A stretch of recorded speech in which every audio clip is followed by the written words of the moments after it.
Hey Richard, Hey AJ, why did Godzilla smell real bad? why? Because he forgot to take a shower. You've been holding on to that for a few weeks, have you? Yeah, well, no, I thought about it the other day and then I tried thinking of one for Heisei, but nothing really sprung to mind as much. Yeah. Well, I mean, you in your head you were like trying to think of shower jokes, and you're like, oh, hey, say this. Yeah, that's good. I didn't get that, but then I got it. Oh, nice. Well done. You've got a little bit of food in your beard. Just I haven't further eaten. around. Well, I don't know what it is then. It's probably yesterday's food. We did it. What did we do? The critics said it would never happen, but we're here. Yeah. What did we do? I can't. I have no recollection of the past Well, so 4 weeks. okay. Well, this is a podcast called Film Franchise Fortnights, Okay. and I'm Richard Martin. And I'm Alexander Jones. Yeah. So But you know what? We're friends, so you can call me AJ. Oh, thank you. Yeah, we do this podcast, okay? yeah. And we What? watch a different film Yes. franchise every fortnight. But because it's a special occasion, we landed on Godzilla, Yeah. and we've been watching them for a month Why? because there are 31 of them. What? Yeah, but thankfully for us, they're divided into like different time periods. Yep. And we just did watch the last one. Yeah, we watched the last time period, but it's like a time period we made up out of like the fact that they're not really categorized. This was like the miscellaneous stragglers left Yeah. over, Yeah, and then thankfully there was only 2 of them. Yeah. So we've gone from like 15 which was the Showa period, to 7 which was the Heisei period, to 7. which was the Millennium period, plus the 1998 remake, American remake, reboot. And then the miscellaneous, which is actually like weirdly enough is like the Monsterverse Yeah. plus the Toho reboot period. It's kind Yeah. of being called at the moment. Cool. So the films we watched were Godzilla, Yeah. 2014, and Shin Godzilla, which came out a year ago today, As of this recording. as of this recording. That's pretty amazing. We didn't plan that. Yeah. But you know what? When there's 31 of something, it's bound to happen, isn't it? Yeah. It's probably like not if any bad. of them came out in July, we'll probably Yeah. line up. So normally I would have spaced out saying those more, but so that you could give a little, how do you say, kind of a plot synopsis. Yeah, sure. Throughout. But because there's only 2, I just thought I'd crack right into it. Okay. And speaking of cracking right into things, we're opening our last 2 root beers. Now, last week we kind of shat all over Godzilla purists by putting the 1998 Godzilla in with the Millennium series. And this week we're kind of shitting all over the Film Franchise Fortnights purists. Because as you might have heard, we were drinking A&W root beer, and now we're drinking Bundaberg's Sarsaparilla. It's ostensibly the same drink, but I actually prefer this. People have stopped listening when they heard it was sarsaparilla. Goodbye, listeners. If you came here for the A&W root beer, goodbye. Oh, I've spoken before about my distaste for root beer in general. yeah. And this Sarsaparilla, It's like a worse root beer. So I love Sarsaparilla, dude. why? Why do you love this? I don't know. I remember in my primary school, people used to call sarsaparilla SARS. Yeah, well, that was what it was called. One of them, there was like a golden circle. The cans just said SARS on them. And then And then obviously SARS happened.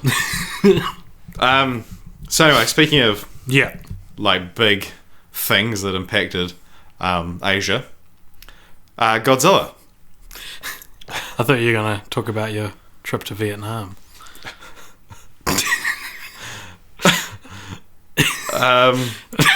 So the first one we watched was just called Godzilla. Yep. Came out in 2014. Yeah. So that was directed by Gareth Edwards, who later went on to direct Rogue One, A Star Wars Story. Yeah. And most likely chosen to direct this film because he directed a film called Monsters, which is about giant monsters, but it focuses on like the human kind of story. Yeah. And that features, in terms of monsters, it features some new ones called, they're referred to as MUTOs, which stands for Massive Unidentified Terrestrial Organism. Yeah. There's a male and a female of those, so the male can fly and the female's bigger. Yeah. Yeah. And what's that one about, AJ? That one is about, so there was in 1999, some scientists discover in the Philippines that there was like some kind of cataclysmic monster like left this cavern, and they're not quite sure what happened to it. And what it actually did was it left the cavern because it was disrupted by miners, and ended up going to the nearest nuclear reactor because it feeds on nuclear energy, and this was in Japan, and it actually caused a meltdown. Is that the right terminology? Yeah, a meltdown in this reactor where a couple of people died, including for at least the first part of the film, main character's wife died, and 15 years later, the main character's son is all grown up and joined the army, and now he's the main character, and he goes to take care of his dad, who's been arrested for continually, trying to get to the bottom of what happened that day in 1999, and it ends up being that the thing that disrupted the nuclear plant was actually one of the MUTOs, as you put it. Well, as the movie puts it. Yeah, as the movie I didn't puts come it. up with that. And so both of them wake up and start wreaking havoc across the world. And then Godzilla, who, again, is his origins mostly the same. He's a radioactive mutated lizard from the Bikini Atoll bombings. First sort of came about in 1954. Yeah. Which is... It's not like keeping the canon of the originals or anything like that. It's more like a nod to the audience, like a wink to the audience. Yeah. And so the new Godzilla basically swims across the ocean and turns up to stop the MUTOs, who are, as I said, destroying the city. And there's a whole human story in there that's not particularly interesting or worth talking about. Yeah. Well, the story, the human story is interesting to begin with, but I'm sure we'll get to that. Yeah. Cool, yeah, so that's that film. And the second one we watched is called Shin Godzilla, or sometimes also referred to as Godzilla Resurgence for our plebeian listeners who, can't handle subtitles. Like us. Yeah.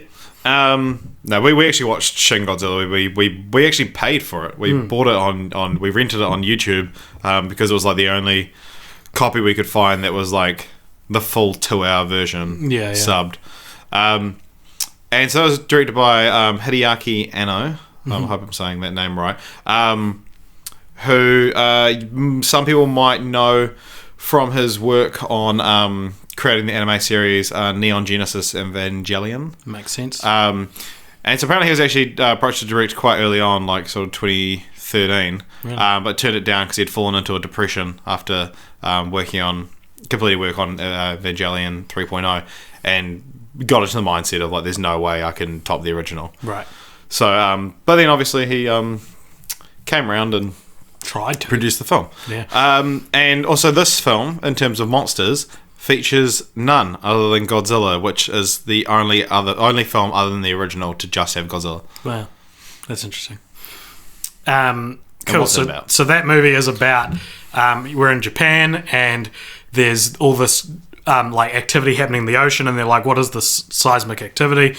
And then a giant monster crawls out of the ocean, kind of looks like I should throw my bottle cap. Kind of looks like a snapping turtle, like a giant snapping turtle. At first, this tail comes out. Yeah, it's like an eel. Yeah, it looks like an eel with a body. Yeah, and it's also really big. And then eventually that evolves into the familiar design of Godzilla, which again starts just destroying, rampaging through the city, through Japan, and yeah, it's eventually it destroys. Probably more of Japan is destroyed in this movie than anyone before. Yeah, the destruction of this is like Man of Steel level. Worse, like 2-3 Man of Steels, basically. Yeah. That's like 49/11. Yeah. And eventually, the government decide they need to drop a bomb on Godzilla, which obviously is a sore subject in Japan, though I guess a sore subject probably anywhere. Probably no city probably wants to have a bomb dropped on them. But yeah, they decide to nuclear bomb Tokyo. I think it's in Tokyo, right? Yeah, to get rid of Godzilla. But just then, the crack team of scientists come up with an idea where they can spray a coagulated formula into Godzilla's mouth if they can get to it, which will freeze him. And they manage to do that, and Godzilla gets frozen like a statue in the middle of Tokyo. And he's just a permanent part of Tokyo's skyline, Yeah. which is an interesting way to end your film. And the thing about that film as well is that it completely just follows the government. Yeah, And it's like a fast talking political satire, and which worked and didn't work in some places. yeah, it's the most dialogue heavy Godzilla film, and I don't know. I guess I liked it because it's kind of like you have you seen Contagion? Yeah, no, I haven't. It's like the Contagion of Godzilla films, where it's it's not so much about look at how devastated this family is. Like, it's because Contagion is like Matt Damon's wife is patient zero, and it's not, the film isn't about Matt Damon's so sad. It's about how the world reacts and how the government reacts to this virus and containing it. And so the virus is the main character, whereas in this one, it's like the information is the main character. The idea. Yeah. It's really interesting, and it's the kind of thing I would have rolled my eyes at if they did in the Showa series or something like that. I don't think I could have followed it then, but just the way it was done here, I really liked it. I know you weren't necessarily Oh, it was cool. head over heels for it. But, I mean, I didn't really like any of the Godzilla films, so this is still probably in my top 3 or 4. What is interesting about this in terms of the legacy of our Little Wee podcast as well is that this might be the first, I know it's a sub-franchise, but let's say first episode, selection of movies for an episode that aren't really related in any way. So what Godzilla has nothing to do with Shin Godzilla. Oh man, I'm sorry for my burps. We're not drinking another root beer after this episode. This is restricted to Godzilla. Yeah. And I think what I'm sort of imagining this proceeding, what's after? This following. For this following conversation will be more about taking what we know about the previous 29 films of Godzilla, and we've now seen both America's modernized version of that, and now we've seen Japan's modernized version of that. So don't let this be your first episode, I guess. This is very much one that I feel for the philosophy of this podcast, which is what is a franchise, how does it work, what does it do, how does it impact how we make movies. This is very much feels like an epilogue to the previous 3 episodes, I guess. Yeah. All right. Well, cool. I'll just throw out all my notes then. It is it's interesting because it's kind of both. Okay, so do you know what Shin Godzilla means? No. So this will be interesting. It's a good place to start. Yeah. So Shin Godzilla, sort of roughly the most sort of general translation is that it translates to True Godzilla. Right. And so a lot of people see this as like a Toho's middle finger to Legendary's produced the 2014 one. But it's actually, the term was chosen because it can mean true, new, or even God. Right. So it's ultra mega Godzilla kind of thing. And they Toho approved of the 2014 film. They liked it. They said and because Godzilla was now back in the public mind, they thought, well, this is our time to do our one. And then they purposely did the opposite. So whereas in Legendary's one, he was very much a defender, and he goes out of his way not to hurt people. Yeah. Whereas this one, he's just this merchant of death. Yeah. And destruction, and is the most deadly he's been in all 31 appearances. But yeah, Toho approved of the film. They originally didn't. They just gave the rights to the character of Godzilla. Because obviously after what happened last time, but then I guess they've earned the rights now because Rodan, Mothra, and King Ghidorah are going to be in the sequel. Cool, that's good. Yeah. What of the two films we watched for this podcast did you like the most? So I'd seen the 2014 one before. Yeah. And I've been, ever since we've got this franchise, I have been really looking forward to watching Shin Godzilla, because I almost went to see it in the cinema last year. Yeah. But I was like, it was only out for like 4 days and I just didn't get around to it. So I'm really looking forward to watching it. And, like, I mean, it didn't disappoint me at all. I really enjoyed it. And I guess it's like the enjoyable new versus the, like, enjoyable old. So, yeah, I mean, I there are more obvious faults with the 2014 one, like, more, like, pinpointable faults than in the Shin Godzilla, I guess. Yeah. Like, I could tell you, I don't like that this happens in 2014, whereas I couldn't do it so much with Shin Godzilla. Maybe that's just because I've only seen it just once. Yeah. Yeah, I think I would say... because I saw the 2014 Godzilla when it first came out. I really liked it. I thought that there's some really cool stuff in it. And then it was one of those falls from grace where the next day I went to work and everyone was talking about how much they hated it, and like slowly the cracks started to reveal themselves to me. I was like, that's a good point, that was pretty dumb, Yeah. And so until rewatching it, I'd kind of had like a bad taste in my mouth about it, almost as bad as Sarsaparilla. And Kong Skull Island, which of course is Part 2 of the Monsterverse. Yeah, so it's set in the same universe as the 2014 Godzilla. Didn't really impress me either. But after watching Godzilla 2014 again, I would say it's better than Kong Skull Island.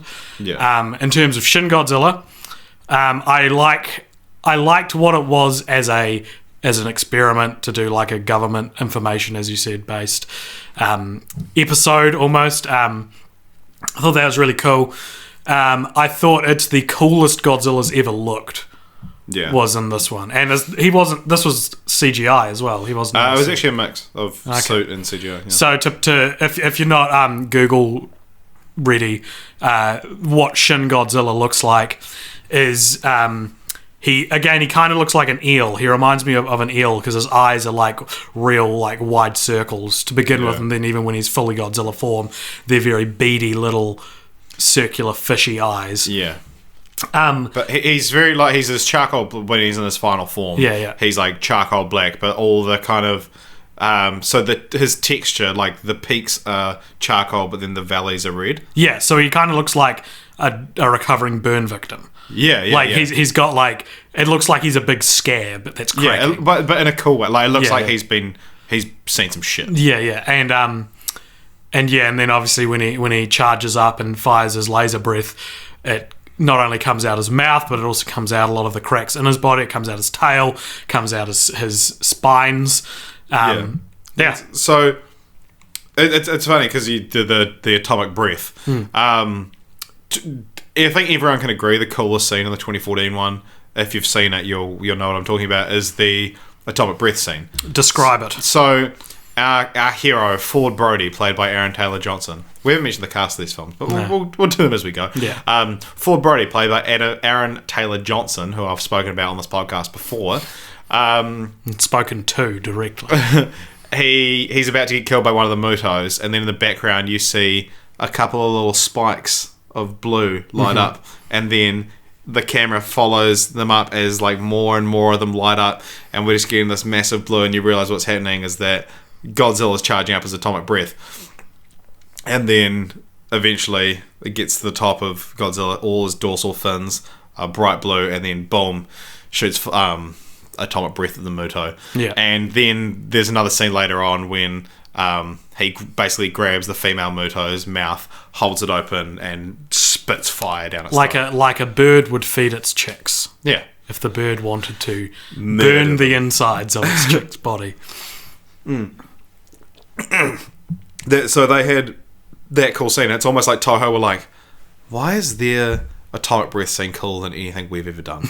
And so they did probably my favourite scene in the whole franchise, is when Shin Godzilla starts doing his atomic breath. Yeah. Because it's like, the atomic breath's always been kind of, it acts more like water than anything, I find. Okay. Whereas it should be, because it like just kind of it's this like bright blue, like a fireman's hose. Yeah, and like so it shoots out, but then it just kind of bounces off stuff. Whereas in Shin Godzilla, it acts more like a lightsaber, and that it's unstoppable, which is what it should be. Yeah, you know, it's like pure radioactive beam. I don't know what it is, but like, and he just like he's in there, and you see him charging up, and then it just goes insane. He's a fire in his laser. And it just goes everywhere, and like it goes zoom straight through a building, cuts it in half. Yeah, and then they start to come out his back as well, and it's just insane. Yeah, it's real cool. Yeah, and that's probably my favorite scene in the whole franchise because I wasn't expecting something that cool as well. Yeah, I agree. Yeah, definitely, that was like a cool scene, and what's a very talky film otherwise. Yeah. Interestingly, I just found out some stuff today. You know the his roar. Mentioned it before. How would you describe the roar? Like if you just had to sort of describe the sound. It sounds like a freight train. Yeah.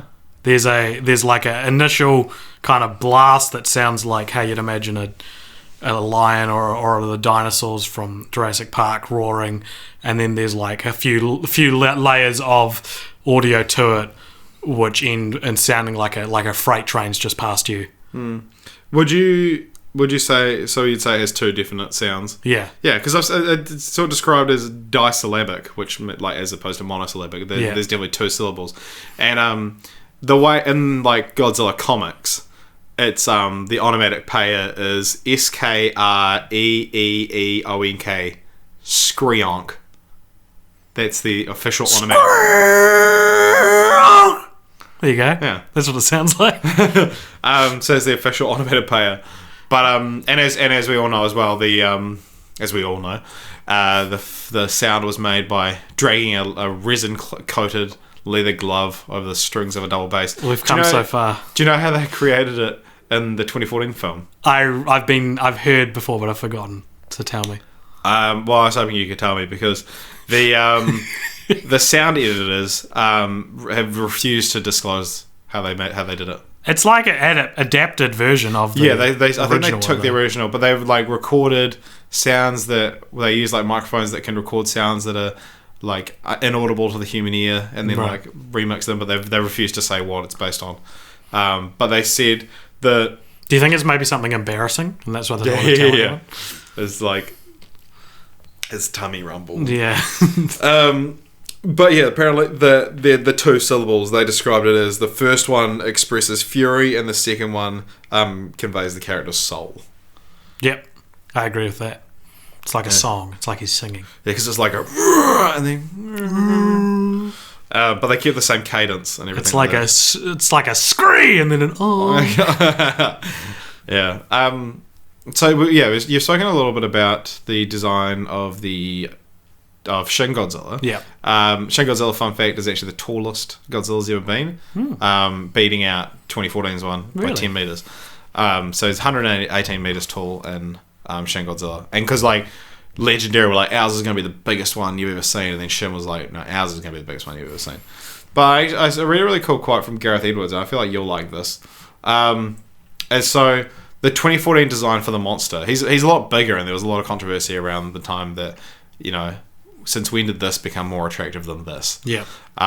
With Godzilla's. And Gareth Edwards said, when designing their character, he said, the way I tried to view it was to imagine Godzilla was a real creature, and someone from Toho saw him in the 50s and ran back to the studio to make a movie about the creature and was trying their best to like remember it and draw it, and then our movie is actually showing that creature. I do like that. Yeah. That's really cool. Yeah. That's a really cool way to... It's kind of arrogant, but I like it. Yeah, it's like...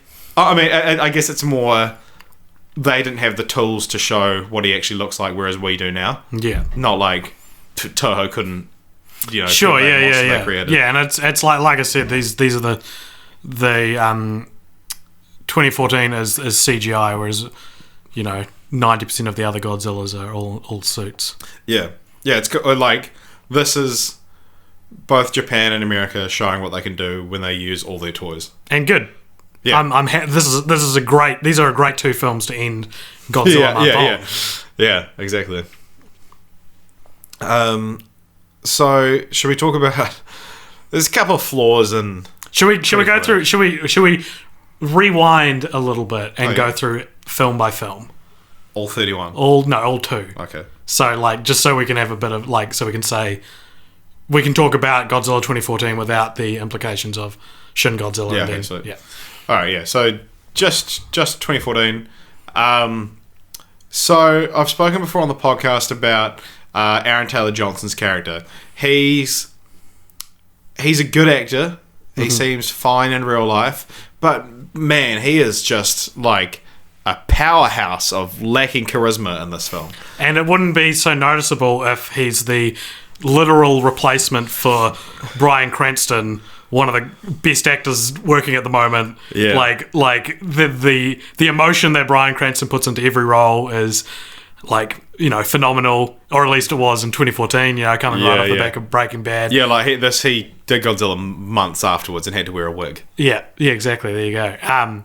So, yeah, Bryan Cranston leads the film for the first 30 minutes and then is killed off in like a relatively lame way. And it's like it wouldn't be so bad if Aaron Taylor Johnson was the main character if this was all we got, but it's like it showed us something. It showed us a really cool character. Or not necessarily a cool character, but an intriguing character. Yeah, an interesting emotional arc. So, and as you stated at the start of the film, he basically has to kill his wife to save Japan. Yeah. So he's at the door, like the blast doors, as a massive explosion is coming up the hallway, and he has to make the decision whether he leaves them open and lets his wife run out because his wife's inside the hallway, and kill everyone, or kill his wife and... By closing the blast doors, sealing her fate, yeah, and saving Japan, and of course he chooses to do the latter. Because who would choose the first? Because you're going to die. Yeah, exactly. It would kill you on impact. Yeah, and she agrees. It's just not like she's like, "How could you do that?" Like, she says, "I didn't make it." Yeah, we're not going to make it. So, yeah. But then because he set her down there as well, he said they're not going to let you go down there, so don't wait for me to ask. Just go. Yeah. And then so the next 15 years are him trying to like make amends for it. It's him trying to figure out what happened, and then just as he gets like one scene away from truly finding out what happened, that he was right as well. Yeah. There's a shot of him being zipped up in a body bag that is so quick and so kind of dark. The lighting is so dark that when I first saw the film, I didn't click that Bryan Cranston had died. Yeah, he like, and then there's. Like if you do something like this, like this can work in a film. Sure, Psycho's a great example. Yeah, but like you need to that death would need to carry emotional weight throughout the rest of the film. Yeah, and it doesn't. Like Ford Brody, Aaron Taylor Johnson's character, does not feel his dad's death on his he doesn't shoulders. like his dad. Yeah, but like he just no one mourns for his loss because everyone thought he was a crazy man. But then he was right. Yeah, exactly.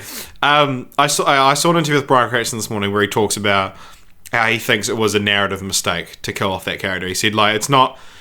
Yeah, basically saying, removed from me playing it, he said, no matter who plays that character was so important to the story, and it was a narrative mistake to kill him off. But then he went on to be like... But, you know, it's a good film. I'm not saying, you know... It is, watching it a second time... Having it been from memory the like main thing I didn't like when I saw it the first time, I genuinely think it, for like lack of a better word, it kind of ruins the film. And spoilers for Kong Skull Island here. Skip 15 seconds if you don't want to spoil for Kong Skull Island. It'll probably take me longer than 15 seconds. Similar thing happens. The spoiler at exactly 15 seconds now.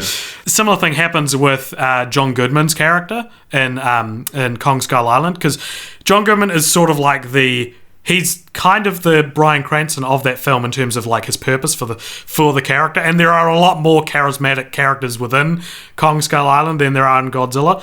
But his death, he's killed by a skull crawler about probably 3/4 of the way through the film, probably a bit short of it, like over halfway, but not by far like from the home stretch. Like he dies before the climax. Yeah. And he dies because they're walking around and he's taking photos with his flash camera, and then it's not working, and he like points it at his face to try and get it to work, and it flashes in his face, and then he hears like a rumble, and he just goes, "Oh shit!" And then the skull crawler monster comes down and eats him, and it's so like that's not a bad way to kill off a character, but until this point, John Goodman was the selfish, tragic, against all odds, I'm going to get my information character. He wasn't a good guy, wasn't a likable character, but an important character who could have still died, but it needed to hold more resonance. It needed to have a bigger... You didn't necessarily hate him, but it's all his fault. So it's like, he deserved a death that was maybe towards the ending of the film. Yeah. So similar things in both movies. Yeah, because I haven't seen Kong Skull, and so I can't back you up on that, unfortunately. But... sorry if you only skipped ahead 15 seconds and you heard all of that. Yeah. That's interesting. There, AJ. But yeah, so I don't care, but it's interesting. But to your point, it's like there are examples. We're not saying that Bryan Cranston's character couldn't have died in Godzilla. Not even that he couldn't have died and been replaced with a character. It's just the way he does it is like the worst way you could do it. Yeah, like it's nothing to do with like, oh, you're killing my favorite character or anything like that. Like, there's so many ways you can do it, but it's just so unceremonious, and then it has no effect on the rest of the film. Yeah, but it just leaves a bad taste in everyone's mouth. And also, like, because the film was marketed as like starring Bryan Cranston, because it was coming hot off the last season of Breaking Bad. Yeah. It was very much a Cranston vehicle. But then, yeah, I mean, which is like, again, there's ways to make that work. Like, it's cool when you manage to market a film without revealing who the main character is. Yeah. Like, kudos to you if you manage. But then when the main character is Aaron Taylor Johnson. Yeah. Just like doing the opposite of every fun role you've ever seen him in. Yeah. He's like the anti-Angus Thongs and Perfect... No, his character in this film embodies Angus Thongs and Perfect Snogging. Okay. Because it's terrible. Okay. Well, I mean, his other bigger role would be Kick-Ass. Yeah. And Kick-Ass works because you're, like, so related to him. Like, he's such an everyman in it. Like, he's the definition of, like, the nerd we all see ourselves as. Yeah. And so it works in that, and it's like they don't give him anything. He's just a leading man. Describe Aaron Taylor Johnson's character for me. He's the army guy, and he cares for a kid at one point. And he's white. I mean, not to say he shouldn't have been white, but like already like there's something distinctly. Basic about him. Yeah. It's like, okay, cool. A strong, thick-necked white guy. His neck is so thick in this film. Like, actually, I'm glad you mentioned that, because his neck is insane. Like, his head just goes straight down. Yeah, I described that terribly, but if you had a visual, he looks like a cucumber with arms. Yeah, it's ridiculous. But then, and it's just one of those things. It's like his whole plot is just, I'm here. You know, what can I do? Yeah. And then the people are like, oh, we're doing this Halo jump, which I guess you can do. Yeah. Do you know what Halo stands for? No. High altitude, low opening. Oh, yeah. So high altitude jump, but then you open your parachute real low. Yeah. I get it. Yeah. Yeah, I get it. Shut up. Yeah, I've been in the army.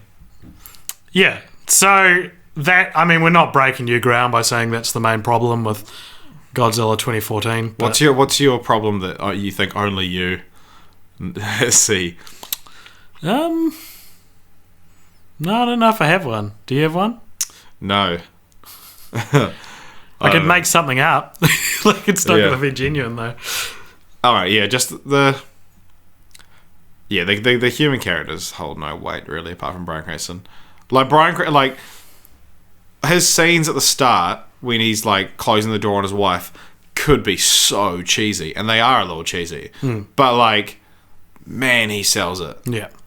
Yeah, and it's like, do you think they replaced him because there's that Hollywood mentality that you can't have like your hero has to be like early 30s at the oldest. You know, like you can't have Bryan Cranston at, you know, in the mid 50s be your 60. hero. Yeah. Because you could, and it'd be interesting if he was. Yeah, I mean, yeah, just keep him around for a bit longer. Well, I mean, yeah, it's like you say, we're not breaking any new ground here. I think what I would like to maybe touch on as well is I'm starting to think that maybe Gareth Edwards isn't actually that great of a director. Oh, yeah? Because if you look at the response to the Godzilla film he did and the response to Rogue One, both are like, they're negative, like slightly negative, but no one would call either of those films bad movies. Yeah. But they would talk your ear off about the flaws. Problematic. Yeah. So, you know, maybe that's something, like he's only directed 3 films, and maybe we're going to find out that he's actually like kind of a not as hot shot as he initially projected. Maybe he's a just another Neil Blomkamp. Another M. Night Shyamalan. That's not fair. I like more of M. Night Shyamalan. Yeah, nah. He's got some stuff. I was going to mention as well, Ken Watanabe's in this film. Yep. As well as like the token Asian guy. Yep. The wise Asian that's like been around the block. Mm-hmm. And his character's name is Ashiro Serizawa. Some of you may remember that Serizawa was the name of the scientist that detonated the oxygen destroyer in the 1954 film, sacrificing his own life to kill Godzilla. And Ishiro Honda directed that film, so that's where that name comes from. Could also be Ichiro, the little boy with the tight pants from Destroy All Monsters. Ah, true. Right. Do you think it's the same character? I like to think so. That can be our official headcanon now. Yeah, yeah. Okay? Well, because in Deal. Wait, no, in Destroy All Monsters, the monsters only exist in his dreams. Oh no, Godzilla exists actually, so it's not like that doesn't work. Never mind.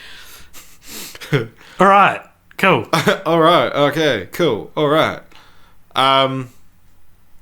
Anything more to say about 2014? No, I think I can talk your ear off about it, but let's I've said all I need to Shin say. Godzilla. All right. Okay, so Shin Godzilla, interestingly, so Godzilla's been around for, you know, God knows how many years. 62. And it's always been like, you know, he's a fan favorite of Japan. I'm trying to think of something to fully equate him to in like our culture. Like outrageous fortune. No, yeah, well, not kidding. necessarily like New Zealand culture, but like Western culture. Yeah, like Batman. You know. Yeah, like Batman. He's like Batman. You know, like good films, but you know, James Bond. Yeah. So, to everyone's surprise, Shin Godzilla got nominated for the Japanese Academy Award for Best Picture. Wow. And ended up winning it. Wow. And took home a total of 7 awards. It was nominated for 11. It won Best Picture as well as Best Director, Cinematography, Art Direction, Lighting Direction, Sound Recording, and Film Editing. Wow. And also a winner that night, Best Foreign Language Film went to Sully. Probably the only award it got. The Japanese love Clint Eastwood. Do they? I don't think Clint Eastwood loves the Japanese, so that's... Why do you say that? Are you just basing that on Gran Torino? I'm basing that on the narrative I don't know enough about, that he's an old racist conservative. Right. Well, I mean, he made Letters from Iwo Jima. That's true. You know what? I'm the racist. Again, once again, I'm the racist. Yeah, so... and Ashiro Honda, that I mentioned just before, he died in 1993, but it was revealed in 2012 that he, at some point before his death, like left a note that said Shin Godzilla, and it was plans for a Godzilla film where he can like split up and multiply into smaller versions of himself. So it's interesting that the guy who created Godzilla essentially, and that vaguely is alluded to in the movie.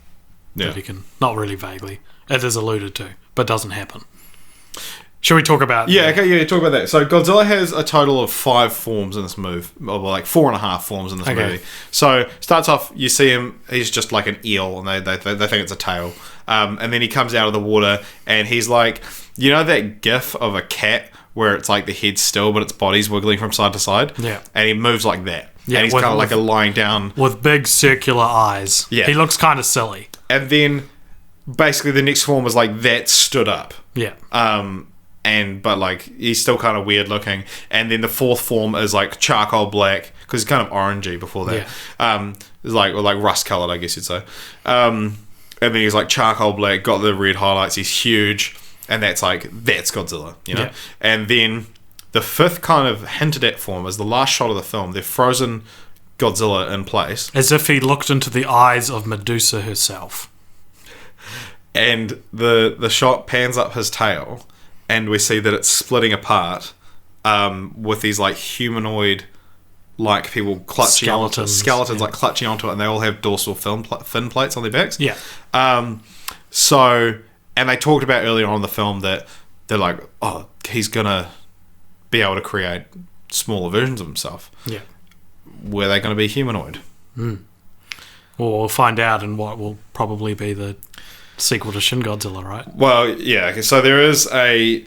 They're calling it the Toho reboot series at the moment. I don't like that. Because as I mentioned 2 episodes ago, that Emperor Heisei is the failing health, and so he's looking at potentially, there's rumours of him abdicating at the end of next year. Mm-hmm. And so if they make another sequel and then a bunch of them, most of them will come out in the timeline of this new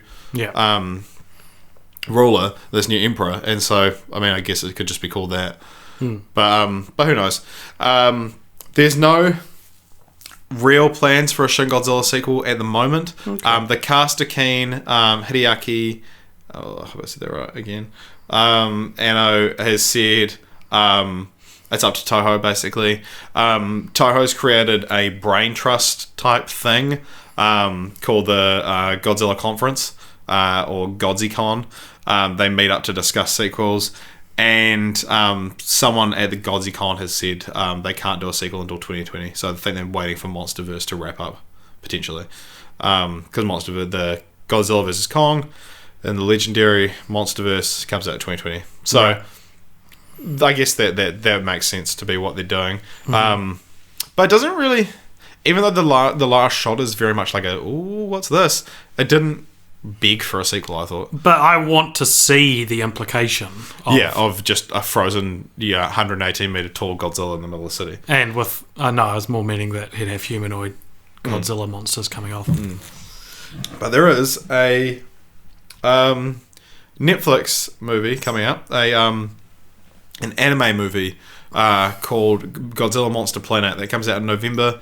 It's going to be released on Netflix worldwide, and it's going to have 2 sequels. So it's like a trilogy. That's like an official trilogy they're planning. So that's also, I guess, part of this Godzilla, the Toho reboot series. It's getting less and less clear, I guess.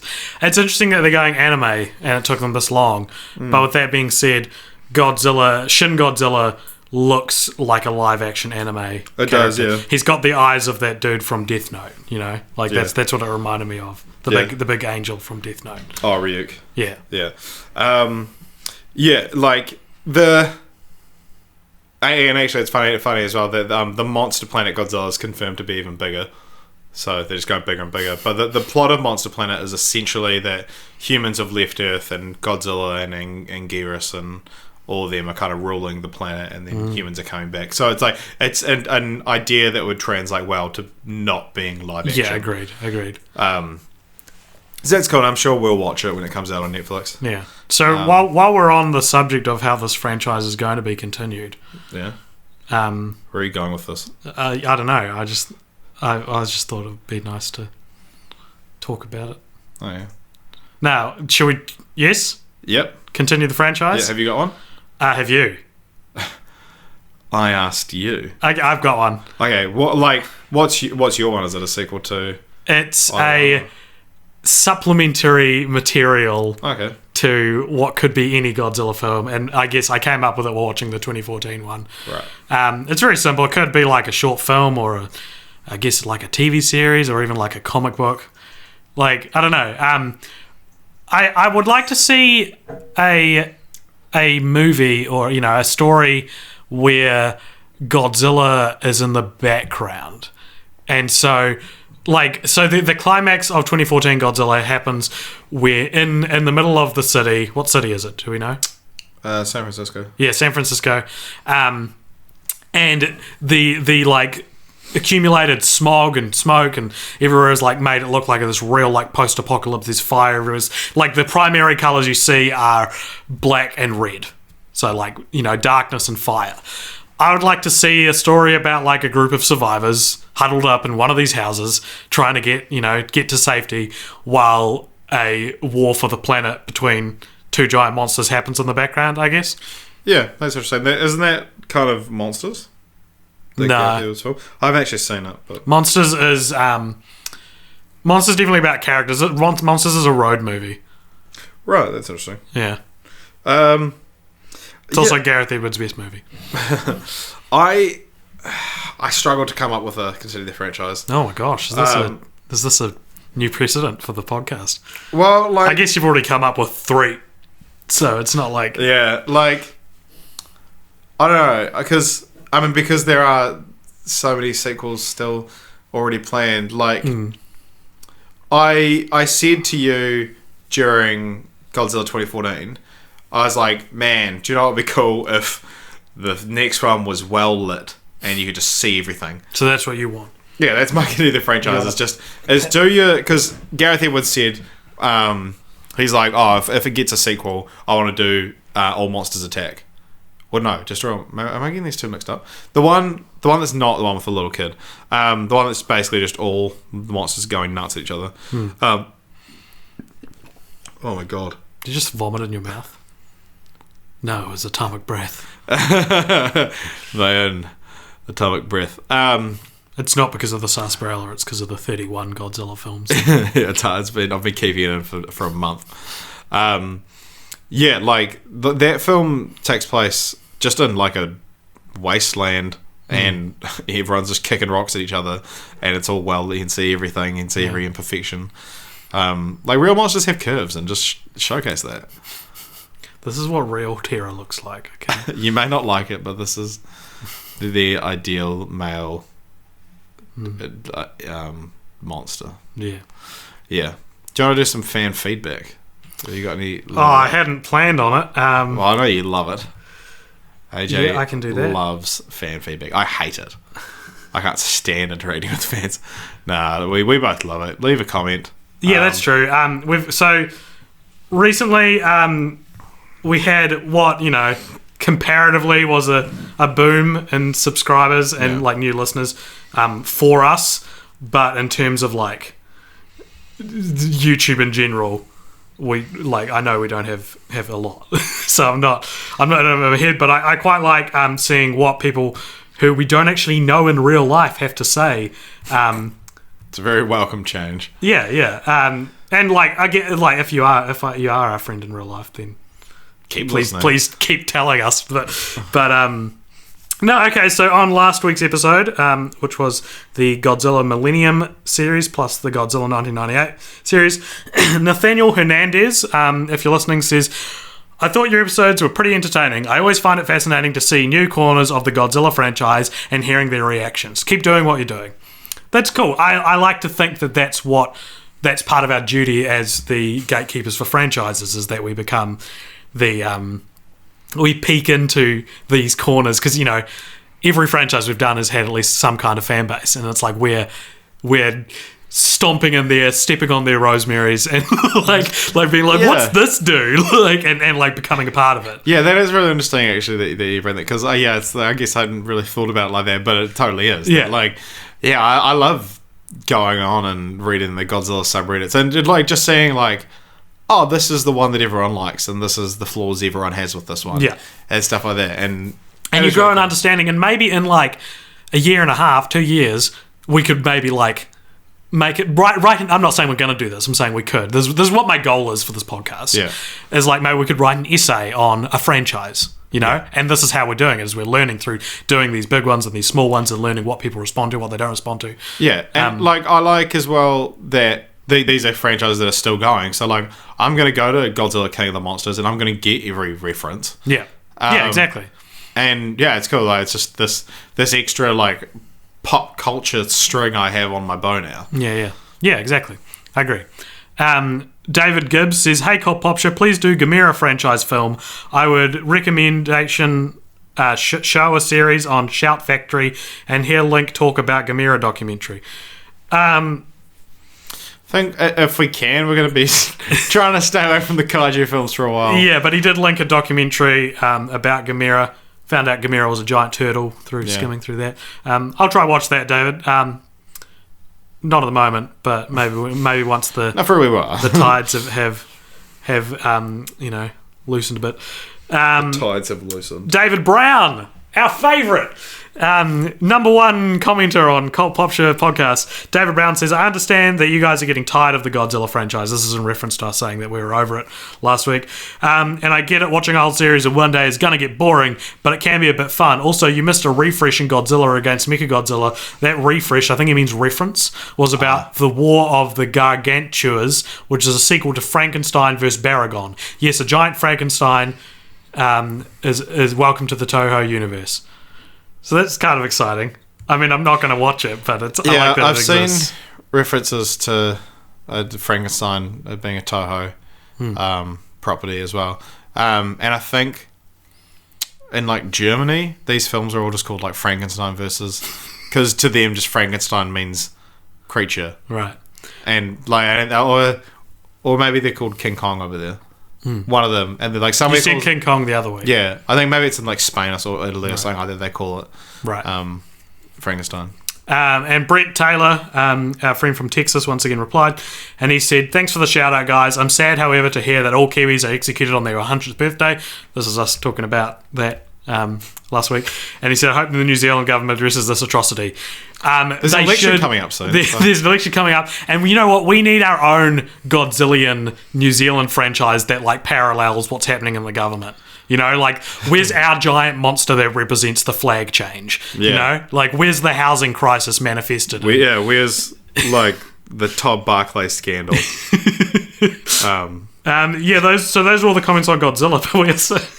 But we got comments on a very old video before Richard even joined Cult Popture. Actually our second ever video on Cult Popture, which was me talking to the screen for 10 minutes about Batman.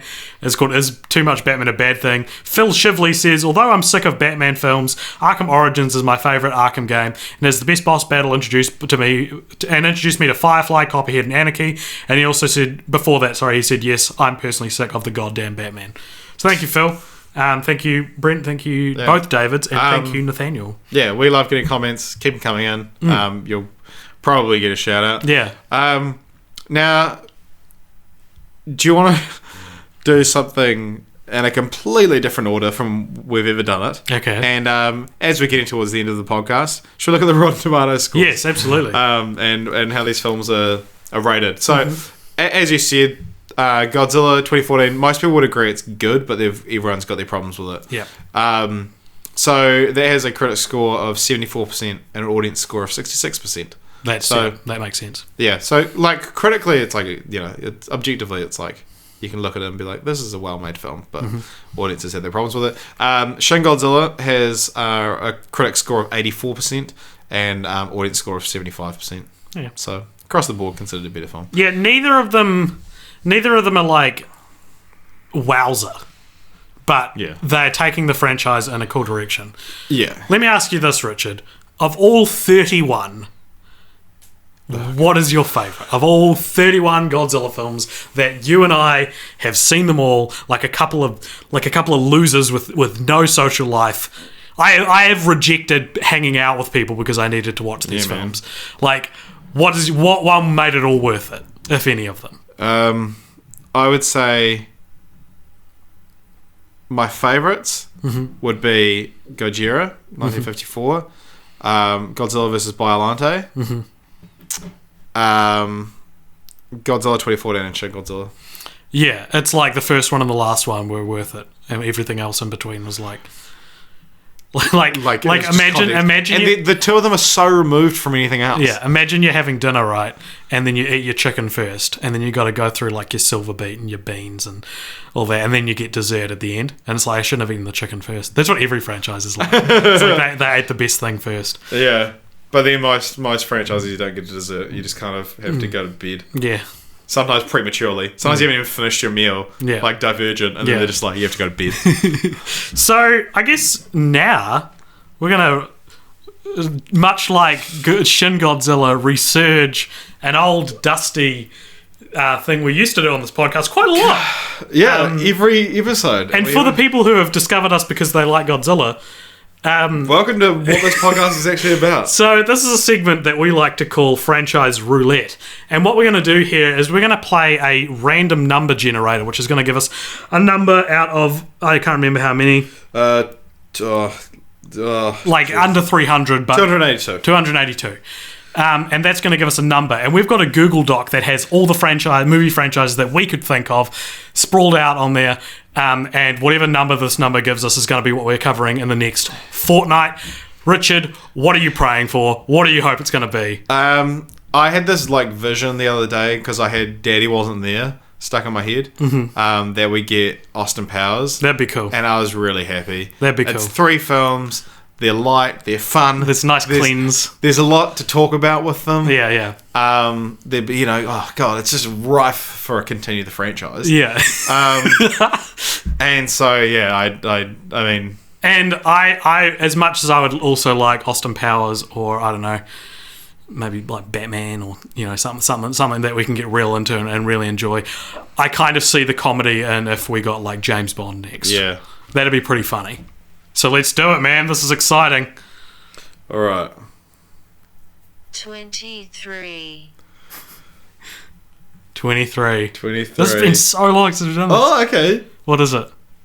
It's a 2-film franchise. Okay. Nymphomaniac. Oh, no!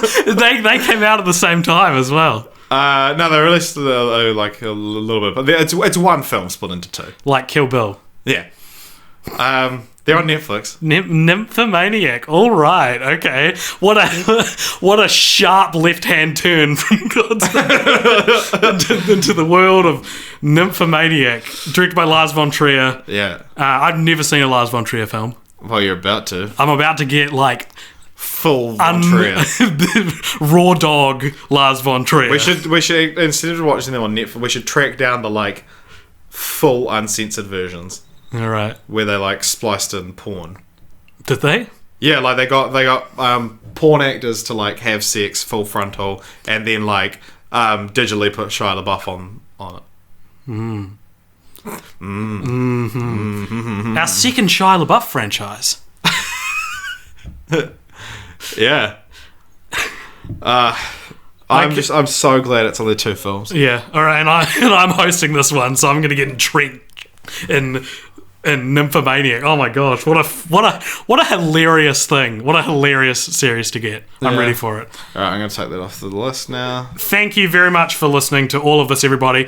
David Brown, please keep listening to episodes. You specifically, because I know you found us because of Godzilla, but I actually really enjoy your input. So please don't be like, oh, they did Godzilla, I'm out. Listen to our old ones, comment on them, and I love reading out comments from you. Same with you, Brent. Thank you. Brent found us after Beethoven. So did a few other listeners. Please keep listening. And as we said last week, tell your friends. And if you liked this, you can actually find us on a few other platforms doing a few other things. Richard, where can people find us? What? I'm throwing to you, buddy. Okay. I believe in you. You just mean Facebook and stuff, right? Yeah, of course. Okay, cool. You can find us on Facebook, Cult Popture, YouTube, SoundCloud, iTunes. We are on Twitter, but yeah. We don't update much on Twitter. Very much. We usually just use it to follow people and be like, man, we should ask them to be on the podcast. But then realise that, our chances are slim. cultpoptionmedia@gmail.com if you want to email us. Send us a wee email. Yeah, send us a cheeky wee email. Yeah, and yeah, rate and review us on iTunes. If you don't know how to do that, you got to search Cult Pop Show on iTunes, and then that'll let you rate and review. That apparently really helps, and it's so difficult to figure out how to do. So if you are listening, and you want that, then that's you want to help us. That's the way to do it. And yeah, please keep listening and keep commenting, keep giving us feedback. It'll be great. We did it, man. We did it. This is the end of Godzilla. All right, you finished your sarsaparilla?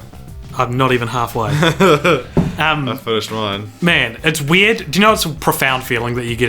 Like we get it with every franchise, but especially watching these ones. Yeah. It's weird watching a movie and knowing I am never gonna watch this movie again.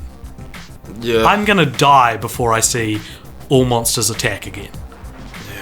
You know? I could see myself watching... I can watch a couple of them again. Yeah, I'm never going to watch Hedorah the Smog Monster. I'm not going to go to a Godzilla marathon, and watch a bunch of them. Anyway, thank you very much for listening, everybody. Yeah, thank you. We love you. Sorry if this episode was a little bit, less enthusiastic, but... We'll be rock hard for the next one, so... that'll be very exciting. That's probably going to be like a bit of a R18 episode. Probably. They're probably going to say penis and seminal fluid. Oh, yeah, no, you took too far, AJ. Well, all right. Thank you. Goodbye.